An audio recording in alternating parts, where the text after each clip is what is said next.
Hey, Em. How are you doing, girl? How's my daughter doing today? Well, I hope you're doing well. I hope you're enjoying the warmth of the day. Today is actually kind of a warm day. Hey, Google, what is the temperature in Lompoc right now? The temperature in Lompoc right now is 78. Yeah, 78. So I have a feeling it's already like 5 o'clock right now. So it must have been a good 80 degrees, maybe even a little higher, maybe like 83 degrees today. So I can also tell that today was a hot day based on how hot it is now. Turns out my apartment absorbs heat energy from the sun during the day, and that heat energy, when it starts cooling off, well, the walls and ceiling and floors of my apartment just start irradiating all that stored energy, and I can really feel it. I can really feel it in the latter parts of the day. I've got to open the windows to get the heat sort of out of the house that's collected during the heat of the day, and it's kind of warm. And thankfully, I haven't been feeling it too much because I've dressed pretty coolly. For example, this is a short sleeve shirt I'm wearing. I'm also wearing some shorts and sandals today. And what that means is that I've got my body is able to sort of cool itself. And I'm really grateful that I'm dressing so cool. I'm not as bothered by the heat as I would be otherwise. So yeah, my home is actually pretty warm right now as it's sort of cooling off. And that's just an aspect of my apartment. I think it's an aspect of a lot of people's homes. People who own, I think, mobile homes in particular.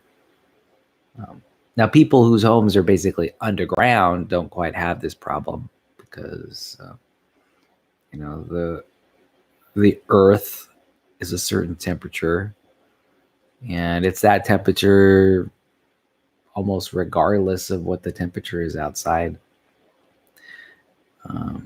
Those are homes with lots of good insulation.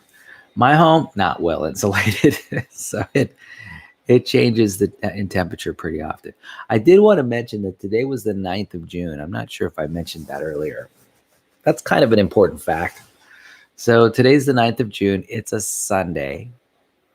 And I was thinking about visiting Santa Barbara. I have some friends in Santa Barbara today. Actually, there's a lot of things going on. I was thinking about going to San Luis Obispo, thinking about going to Santa Barbara, but ultimately I decided to stay home and just gel a little bit and make sure I got done kind of the things that I wanted to get done. I wanted to do some dishes, wanted to clean the house, etc. Part of being successful is recovering from your previous exploits. You got to sort of have to recover from previous travels. I've been traveling a lot, doing a lot lately over the last few weeks, and I just needed to clean stuff up. I needed to clean the car. In fact, maybe later on today, I'll go give my car a car wash. It's just about maintenance, taking care of stuff. And but like I said, I've done a lot of things lately. Most notably was the thing that I did yesterday, and that's actually the title of today's video: water parks. Yesterday, I went to a water park in Los Angeles, or near it, actually. Uh, it was Six Flags Hurricane Harbor, and I'll be sending you a film documenting sort of some of my experiences yesterday. And I had a really good time. I had a blast at the water park. I've been mentioning recently that this summer is going to be the summer of water. And I've been fulfilling that goal basically every weekend for the last few weekends. For example, last weekend I went to Franklin Hot Springs. I think the weekend before that, I went to in New Mexico. I went to another hot springs, Ojo Caliente. So, which was another hot springs venue. So, this will mark the third week in a row which I've participated in some kind of recreational water sport. Also not only did yesterday I go to a water park, but the day before I went swimming in the ocean in my wetsuit, which is amazing. I know it's totally amazing. What can I say? I have an amazing life on a scale from 1 to 10. 10 being the most amazing life anyone can have. I'm easily up there in the 9s. Yeah. Why is that? Oh, there's a lot of reasons. I think, part of the reason is that it's my focus. My focus. I've prioritized my time and energy into places where I think are just what I want, which is wanting to have fun and play, do a lot of play, enjoyment, dancing, things like that, hanging out at water parks and parks in general, and expending my energy that way. So that's why, and that's how too. So I also have very few things sort of keeping me down, sort of, sort of tacked down or held in place. So I have a lot fewer constraints than a lot of other people have. Many other people have to negotiate with their romantic partners, and they have to negotiate with their family members and stuff like that. So I have the wonderful benefit of not having to do either of those things. And so I've got the time and money to make it happen. And so I do. So thankfully. So I reap the rewards of having that kind of life. And so I don't know. It's just the way it is. So, yeah, I had a really good time yesterday. In fact, let me take some time out and describe the time I had at Hurricane Harbor. Now, that Hurricane Harbor is located in Valencia, California, which is near Santa Paula, California, which is near Santa Clarita, California. I'm still learning about the geography. I'm still learning about this place, right? I don't know much about it. And every time I go down there to Southern California, to Valencia, I'm learning more and more and more about it. I honestly know very little about that area. And I'm always trying to learn just a little bit every time I go. What I have found out about that place down there, Valencia, California, is they've got cheap bananas. What? How come their bananas are so cheap? So I think I got some organic bananas for like $1. I got a bunch of them for like maybe $1 or $1.50. Could not believe it. So I don't know what that is about the economy down there, but I think there might be someone subsidizing organic bananas down there, which I love. I'm great. I might have to spend more time in Valencia, California because of the inexpensive organic bananas. I must say though that they're not doing much for the they're not subsidizing apples though, which is a problem. I purchased a 99-cent Pink Lady apple down there. It was a big apple, so it was well worth the purchase. And I probably would have bought the Pink Lady apple even if it were $2 for the apple, or $3 because I love Pink Ladies that much. But I did have, a miraculously good Pink Lady apple. They stock good apples down there in Valencia. Apples, bananas, you name it. What else Why else go down to Valencia, California than the apples and bananas? Oh, wait. There is one reason. Six Flags Magic Mountain. That's the reason. And Hurricane Harbor. Yeah. Okay. So here I am, sort of reminding myself about why I went down there. So yeah, I went down to Valencia, California, a town that I know relatively little about, and went to Hurricane Harbors, which, by the way, I must add, is, I think, the largest water park that I've ever been to, ever in my entire life. Now, I've been to pretty sizable water parks. One of the main water parks I went to when I was a kid was called The Beach in Albuquerque, New Mexico. And let's see, I think it was just down, what was it, like San Mateo, Montgomery? It was down Montgomery Boulevard. And The Beach, which was a water park that I sort of grew up going to. That water park had a big wave pool, like a wave machine pool. And it also had some slides, just a couple slides. And that was basically the water park, that and some restaurants, right? But this water park, it was huge. Oh my gosh. I couldn't believe how big Hurricane Harbor was. It was so big. It had a lot of rides on it, lots of slides. It had a lazy river.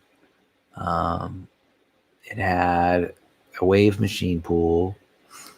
It had lots of restaurants. You could get like pizza and hamburgers and nachos and tacos and anything you wanted there. And you could get ices. It was a nice place. And, when I was there, part of the time I was thinking, man, I sure wish I had my daughter there. To be honest, that's what was going through my head. I was hopeful, one of these days, I sincerely hope and dream and wish that I'll be able to go to a water park with you. One of these days, I'm pretty sure we will. It's just one of those delusions that I operate under, and it helps make my life a little bit more satisfying. So yeah, I did go to this water park. I enjoyed it very much. And I sort of scoped it out. And I found out a few things that, I've got a few tips now that next time I go, I'm going to get that handled. Tip number one, on a hot day, when I went yesterday, it was a pretty hot day. It was a good 90 degrees outside, 90 degrees. And which is great. If you're going to be at a water park, you want to go to a water park when it's 90 degrees outside. Let me tell you, beautiful. One thing I noticed that when I took off my sandals to walk around on the concrete floor, that concrete floor was scorching hot. I know the bottom of my feet were aching real quick because that concrete got super hot. And so now I know that I'm going to have to buy water shoes. Water shoes are going to be a requirement. I did wear my sandals, which is fine, but I don't want to wear my sandals all the time. My sandals are water resistant. I've got Keen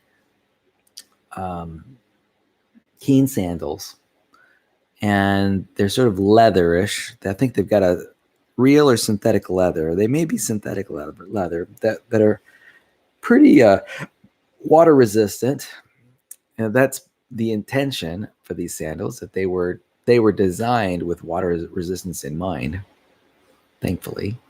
And so I had no qualms using them as kind of like around the water. But I mean, they weren't the ideal footwear for sort of hanging out at the water park, because they were kind of struggling.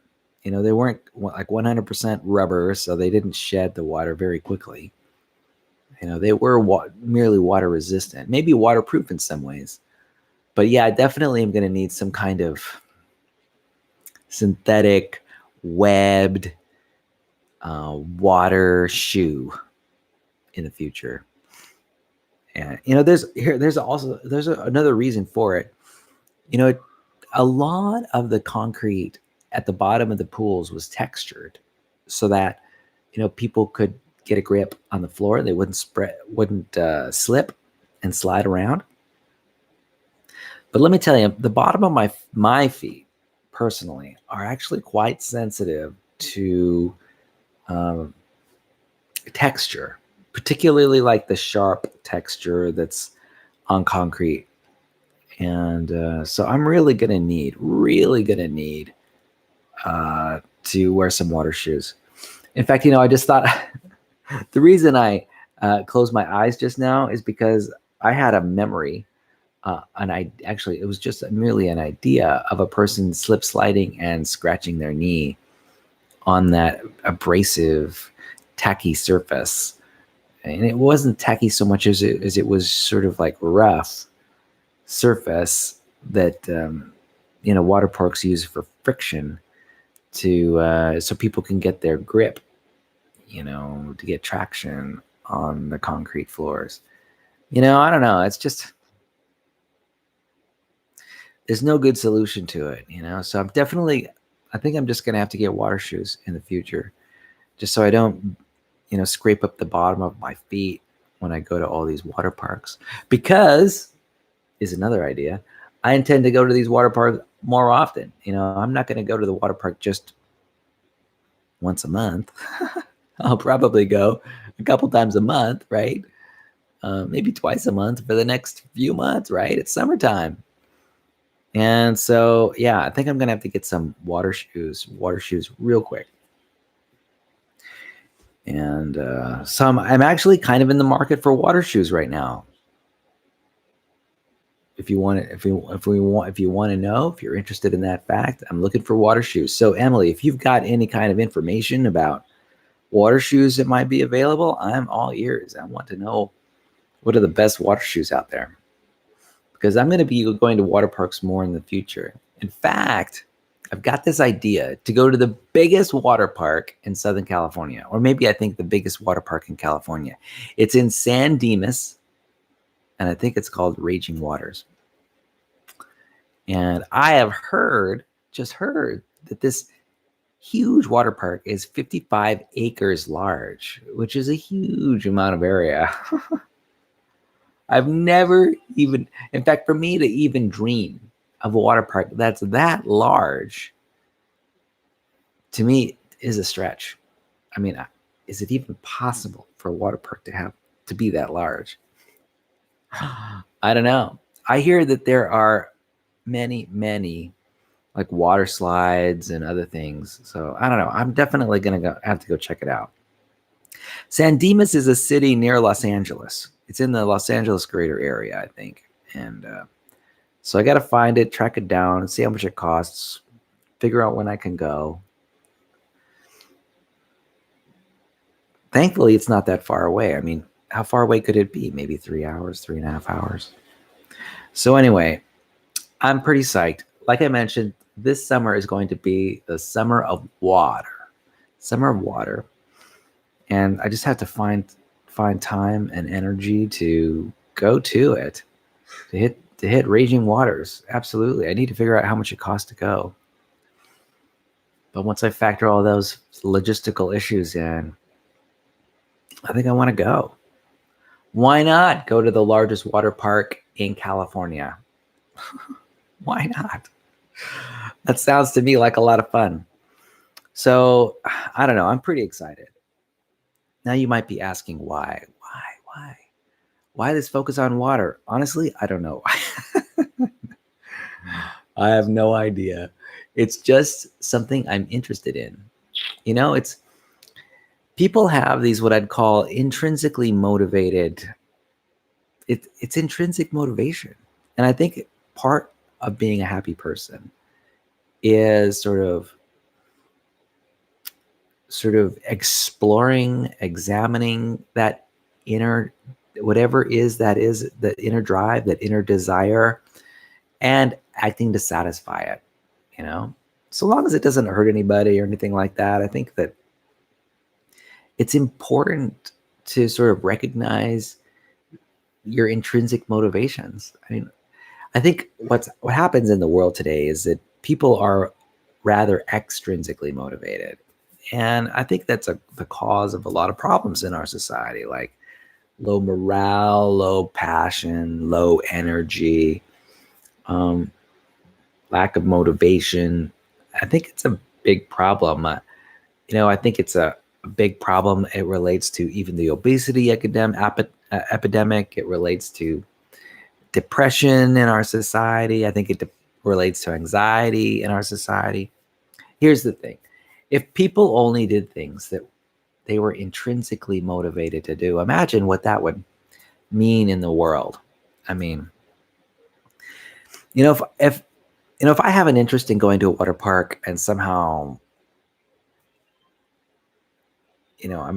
I don't succeed in the effort, I will not be discouraged. I will continue to plan to go to more water parks or go to it again or give it a second try. It's just this internal motivation I think it's important to listen to and not ignore. Same is true for me with apples. Like apples are like, wow. And what I am finding is about these intrinsic motivations is that they're so powerful. Me giving, when I was, here's the thing.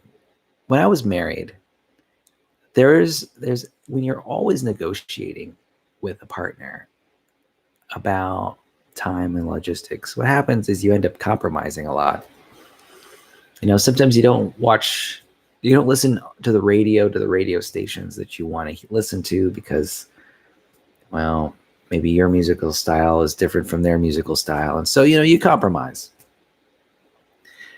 And, if you do that enough, I think life kind of loses its juiciness. Life loses its passion, because you're always sort of ignoring your intrinsic motivation a little bit. And I think the more that you can pay attention to that intrinsic motivation, to listen to yourself and what you really want, and then take steps to get it, the more exciting your life becomes. It becomes passionate. It becomes adventurous. So anyway, this is the adventure that I'm exploring these days. And I'm loving it. So it's a good time. So yeah, I did go to Hurricane Harbor, and it was big and it was amazing. There's so many people there. I remember kind of feeling that I was like taking a bath with like 100 other people. And really, the reality of it is I probably took a bath with 1,000 other people.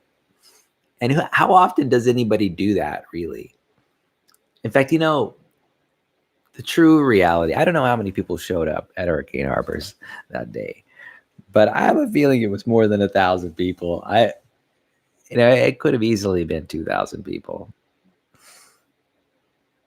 maybe even more than that. And so I don't think I've ever taken a bath with more people ever.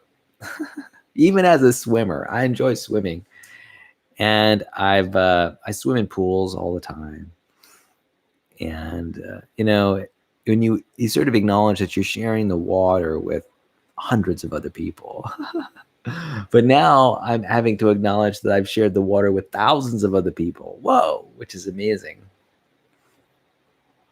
It's kind of interesting how human beings, I don't know how many people are on the planet. Hey, Google, what's the population of the Earth? The population of Earth was 7.53 billion in 2017. Okay, so there are 7.53 billion other people on the planet. And in a way, I am sharing the air, my airspace, with those 7.53 billion people, essentially 7.5 billion people. I am sharing the airspace, right? We're sort of all breathing the same air. We're all, so every molecule that I breathe in and then breathe out, theoretically could circulate through the lungs of 7.53 other billion people. In fact, that air might filter through the lungs of also all of the animals and all of the animals that breathe there on the planet Earth too. So we're all sort of sharing the same fluid, and I'm using the word fluid to account for both gases and liquids. It's kind of interesting. This is a shared space. This is called the biosphere, right? We're in the Earth's biosphere. And interestingly enough, when I put on my wetsuit, not yesterday, but the day before, and I went swimming in Santa Barbara, and I went swimming in the ocean, I was taking a bath there with millions of other people who are in the ocean too. And of course, also probably billions of other life forms, including phytoplankton and fungi and, corals and all the fish in the sea. And, I don't think that people really recognize just when you're taking a bath in the ocean, just how many other living creatures you're sharing that bath with. It's just phenomenal. I was bathing with penguins, with dolphins, with great white sharks when I was in the ocean day before yesterday. So that's kind of interesting, isn't it? Yeah. It's kind of interesting. Being alive is really a shared experience. I think that, being in the biosphere, I'm really sort of partners in some way with all the viruses, bacteria, fungi, multicellular animals, vertebrates that have lived, that are living and have lived. Absolutely. It's theoretically possible that, I am inhaling molecules of gas that say Julius Caesar from years past, millennia past, inhaled back then. So we're sharing all of these resources on the planet with not just with everyone who exists now, but even everyone who's lived in the past, including ancient man, Homo habilis, Neanderthals, things like that. So pretty amazing. Yeah, this being in the biosphere is pretty amazing. And it's kind of interesting too to think that I'm sharing the airspace with bacteria and viruses of even the most virulent and deadly sort. I mean, if you think about Ebola, right? Now, I don't know where Ebola is hanging out these days, but I imagine somewhere in Africa, there's probably in like Eastern Africa, there's the Ebola virus that's jumping around. And, I'm a part of that airspace, right? I'm a part of it. Now, it's true, I'm on the other side of the planet, and I'm in a slightly different latitude than the Ebola viruses.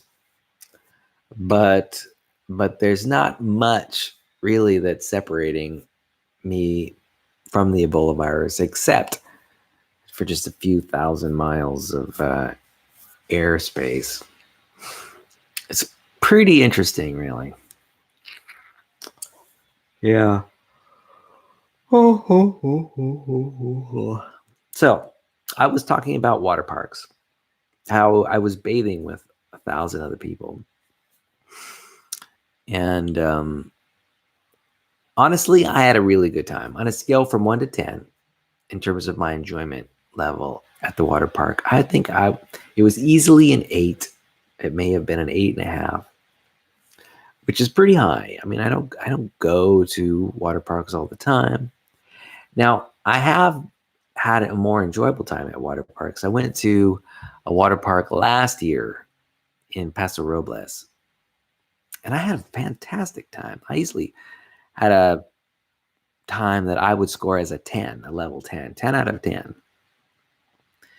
And it was, what's that water park in Paso Robles called? I forget what it's called, but I had a really good time. It's also it's recognizing that you can have uh, a better time at a smaller water park is an interesting fact for me. Um, water parks, they have different styles, different um, aspects of those venues and events that stand out. So they have different strengths. There's strengths and weaknesses that water parks have. And you know what? Even to myself as a personality, sometimes I could just be in a really good mood and the water park may not be that great, but I still might have a blast. Or the water park may be amazing. And if I'm just not in a good mood, I mean, maybe I won't enjoy myself at the water park. So I recognize that there are a lot of random variables, a lot of random factors when it comes to your experience at a water park. It's dependent on a lot of things.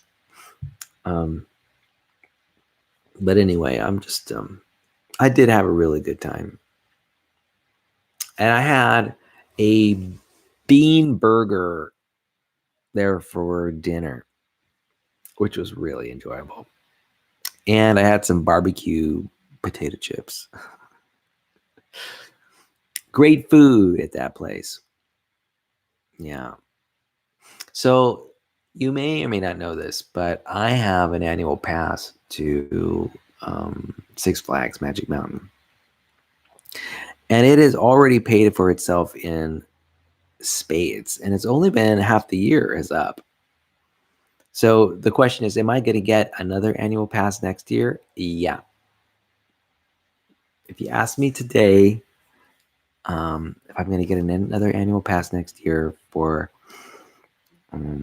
Six Flags Magic Mountain, I think I will. Absolutely. Now, another question you might ask is, actually, I have an annual pass to yet another amusement park, to Universal Studios. Will I get Universal Studios? I don't know. Maybe I will. I'm not sure. Here's the thing. Anytime I go to Los Angeles, I like having the option of potentially going to Universal Studios if I wanted. And, a lot of my interest in going to Universal Studios has been going to the Harry Potter's Wizarding World, because I'm a sort of devotee of J.K. Rowling and Harry Potter. I have really enjoyed going to the Wizarding World many times, and I really enjoy the roller coasters and the events, and I don't know, I like that place. In fact, I just finished watching the movie Harry Potter and Half-Blood Prince, and let me tell you, that story really moved me. Not only did I listen to the audiobook, but I also watched the movie. I just finished the movie like yesterday. I think it might have been yesterday. Yeah, like yesterday. I finished the movie yesterday at like 11 o'clock p.m. I don't know if you're familiar with the story, Harry Potter and the Half-Blood Prince, but in the end, and I'm going to spoil it for you, Dumbledore dies. Oh, I know. Be still my beating heart. I love Dumbledore. What an amazing wizard. I have so much respect for him. I know he's a fictional character. I know he's not real. But you know what? One thing that recognizing Dumbledore's death has meant to me is I'm also a big fan of the other wizard, Snape. I am really beginning to think that Snape is just this amazing wizard. So powerful, so sentimental. I would never have thought that I would say to myself that Snape, who's essentially a villain in J.K. Rowling's book, a villain wizard, I don't think I would ever have said describes Snape as being with very many positive virtues. Because he really is quite the hard-nosed wizard in J.K. Rowling's books so far. I have a feeling that somehow Snape, the wizard, is going to be redeemed in the next book. Here's the thing. See what happened. What happened with Dumbledore's death is that his death was fairly senseless. You know, you get finished with the book, Harry Potter and the Half-Blood Prince, and J.K. Rowling does a fantastic job describing the events surrounding Dumbledore's death. But, I mean, there's no escaping the idea that Dumbledore's death was pointless. And I'm so sad that Dumbledore is dead. In fact, there's even a part of me that wonders if he truly is dead. But I don't know. I'm almost certain he is. Here's the thing about J.K. Rowling's books is that they don't deny the finality of death. Even in Harry Potter's Wizarding World, the finality of death is pretty stark. And but anyway, I do have hopes that Dumbledore will somehow arise from the dead in the next book. Who knows? I'll have to. That'll just get me more interested in reading the subsequent book. So anyway, now I want to move from the world. Well, no. Anyway, I've really been enjoying the Harry Potter books. You know. So let's see what else is going on with me. So, you know, something that might be reasonable would be thinking about what the future holds for me. I made a decision lately, and that is that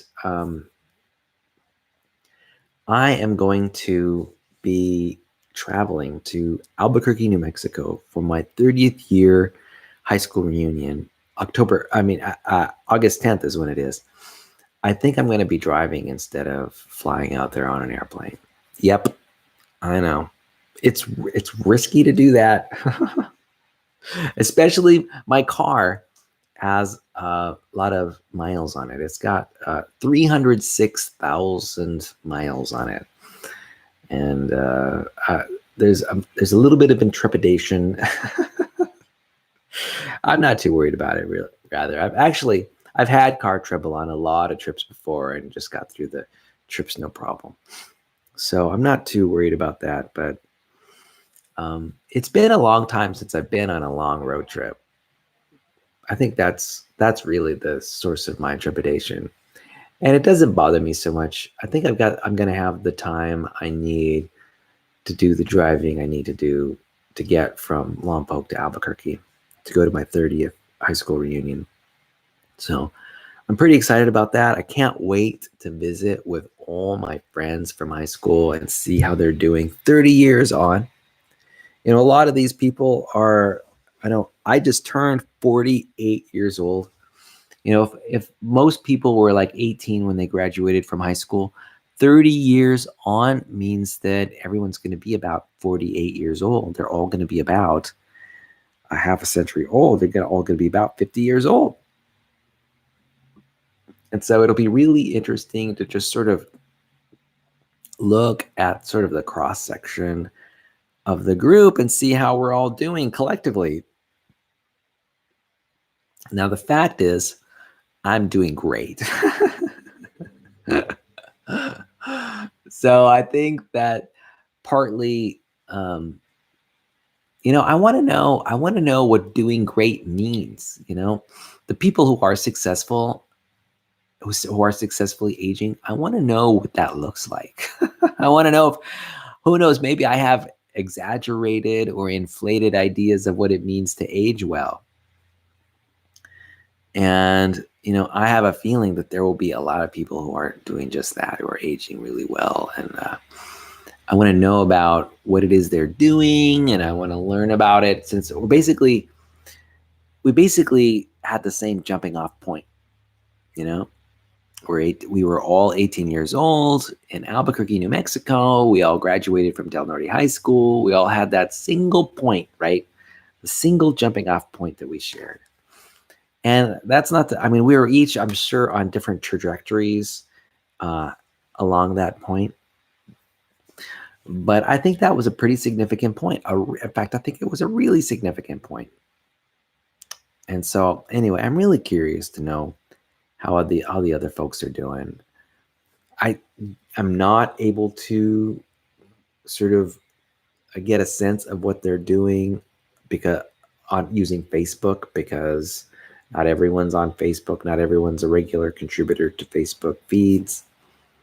And so, and you know what? Facebook really isn't even really a good source, I think, for sort of sampling a person's life. It's somewhat biased. I really need to talk to people and have a few one-on-one conversations to really get a sense of, who's thriving and who's not thriving. Who's flourishing and who's not flourishing. I don't know. To me, it's important. So I really want to go. August 10th is just around the corner. I'm serious. It's just around the corner. It's already June, right? June 9th. And so June, July, August, it's only 2 months away. It's like 60 days away. And I'll be in Albuquerque hanging out with all of my old high school buddies. So totally. In fact, I really need to start thinking about, are there tickets to buy? I don't know. Apparently these things cost money, right? So, to rent like a ballroom or have dinner or have entertainment or whatever it is we're going to have there, like a DJ, I don't know. Thankfully, there are people out there who care enough about high school reunions to expend some energy in doing the planning for these little parties. And I only wish that I could sort of help out a little bit. I guess I could, but fact is, here's the fact. If we just all met at a park for a potluck, that would be good enough for me. And I'll bring some chocolate chip cookies and some Doritos and some dip or something, and I'm good to go. It really doesn't have to be anything more than that. So, we could all hang out at a park. There really doesn't have to be that much organization. But, some people want to make it celebratory. They want to have like photographers that take pictures. They want a bar. They want people to give speeches. They want a dinner, which I'm okay with. All this is great stuff. But I'm also okay with just a picnic. Because I just want to hang out with my old friends, man. And I want to just learn about their lives and what's happened to them. And, I'm curious. I'm inquisitive. I want to know about how things are going for these people. And I want to learn also, too. I want to learn about the human condition. There have been a number of my high school students who have died. Oh, yeah. Brent Guess. Oh, poor guy. I think he died as he was training for a triathlon. He was the valedictorian of our class. Yeah. Someone who I really admired. And so what a shame. Such a bright light. It's kind of interesting. I'm kind of interested in who else might have passed away. Anyway, I know some people who aren't doing so well from my class. So it's kind of interesting. I am interested in learning about how everybody's doing. I have connected with some people like Ginger Looney, for example. a fellow classmate of mine who's a teacher at Albuquerque Public Schools. And that was really neat, getting to know her a little better and learning about what her life is like and what's going on with her. And I just want to kind of do that with everybody else. It's kind of interesting. I wonder how they're, what? I have a feeling that people's personalities are pretty much intact. I'm surprised when you compare their personalities that I can remember as high school students compared to what they are now, they're largely the same, which is an interesting fact of human personality. Yeah. Anyway, so I'm really looking forward to, in 60 days, hanging out with all of my coworkers. I mean, my high school students. In fact, I really, really want to go to my high school reunion because I don't want to wait another 10 years. And I know that's what's going to happen. The next high school reunion is going to be 10 years down the road. Heck, I don't even know if I'm going to be alive in 10 years.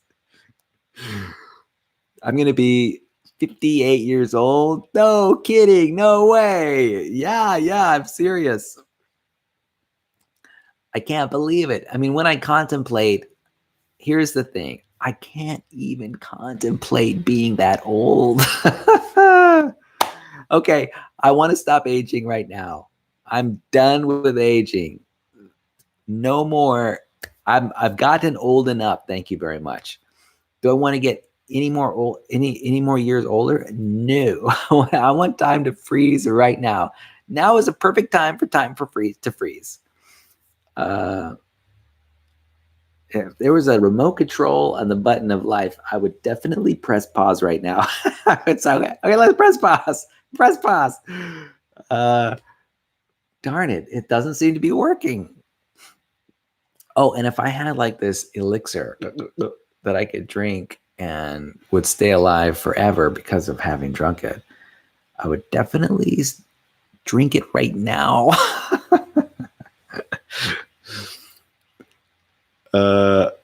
Yeah, I have a feeling that I'm starting to slide downhill a little bit. Like I'm seeing little gray hair here or a little gray hair there. I'm seeing a little wrinkle here. Like, where are these wrinkles coming from? I've got this droopy chin thing. I'm serious. Maybe you can't see it now, but every once in a while I see it. It's like, oh man, not the droopy chin. Yeah. So that's aging in a nutshell. It's sort of like, okay, it's time to stop the ride. It's time to stop the ride. Let's pause. I guess part of my concern is that, when I begin, I think it's subtle, right? You lose a little bit of ground, right? You're not as strong last year as you were the year before, right? You have slightly more gray than you had the year before. You have slightly more wrinkles on your skin than you did the year before. I'm beginning to sort of notice sort of the downward trending. And it's very subtle right now. It's very subtle. In fact, I probably would not be able to. I'm only now really just really gently, delicately figuring it out. Like, oh, okay, this is kind of what's happening. In 10 years, I have a feeling that the process of disintegration will be well on its way. And that disintegration, the rate of disintegration will begin to increase exponentially as the years go by. Okay, let's hope that's not what happens. Hopefully it's just gradual, very gradual, and then lights out, huh? Now, I remember thinking, like, I wonder if I'll be able to make it to age 80. And now I'm thinking, oh yeah, I think I will. My dad and mom are about 71 years old right now. And I'm sort of forecasting into the future about what I might look and be like at age 71. And actually think I'll be doing better than they are doing right now. Fingers crossed, hopefully. So I can see myself at 80. I can, because my parents are nearly there. I can see myself at age 80. Now, can I see myself at age 90? Yikes. I'm not sure. 90 seems like a tough row to hoe. I don't know if I can make it to age 90. I think I could make it to age 80. If I don't have any serious trauma, like if I don't get any car accidents or get in any um, plane accidents or have something drastic happen to my health, like cancer or something like that. If I can just stave off any serious injuries or diseases, I think I can make it to age 80. 90, golly, that sounds tough. Here's the thing. I think making it to age 90 will be a matter of genetics for me. 90 is a long time to live. And 100, I don't know, 100 seems even more infeasible. Like, oh, golly. I've seen some 100-year-olds, and it's not pretty. It's not pretty. The stuff that I see like on YouTube of 100-year-olds, like they're always sitting down, you know. They got some kind of support structure going. I don't know. 100 seems like pretty cagey. Good thing I'm only 48. We'll see how things go. Hopefully they progress pretty smoothly. What I might want to do is just live a life that's a little bit more low key. I think if I do that, I don't know, I think I have a chance. So, in fact, you know what? That's really a fact that I struggle with a lot. You know, if I want to live a long time, what I would want to do is develop a lifestyle that is low key, right? Low risk, right? But then a good part of life is enjoying it, doing things you want, going to water parks, going to roller coasters, you know, going on travel, you know, all that stuff. Some of that involves lots of risk. Like, for example, every time I step on an airplane, I'm reminded of my mortality. Every time I set foot in a car, right, or a taxi or a bus, I'm reminded of my mortality. And, you know, it's easy to get reminded of your mortality. I remember I was in a bus in Los Angeles. The bus driver had to stop rapidly. And so everybody swerved as the bus driver pressed the brake. And people began to sort of pile up on me, right? Everyone was scooting in the chair, right? The momentum was sort of forcing them across the chair, and we were all kind of getting squished, right? Because of the rapid deceleration of the bus. And this poor kid, his dad sort of fell on him, and the poor kid was hurting a little bit. He recovered. But, you know, it's near misses like that, which remind you, like, every form of transportation is kind of risky, right? It's risky. And you would be exposed to less risk if I stayed home. So I've got this continual conundrum going on in my mind, and that is, you know, if I want to live a long time, what I need to do is somehow get accustomed to recognize, feel okay with being sort of exposing myself to less risk. And I don't know.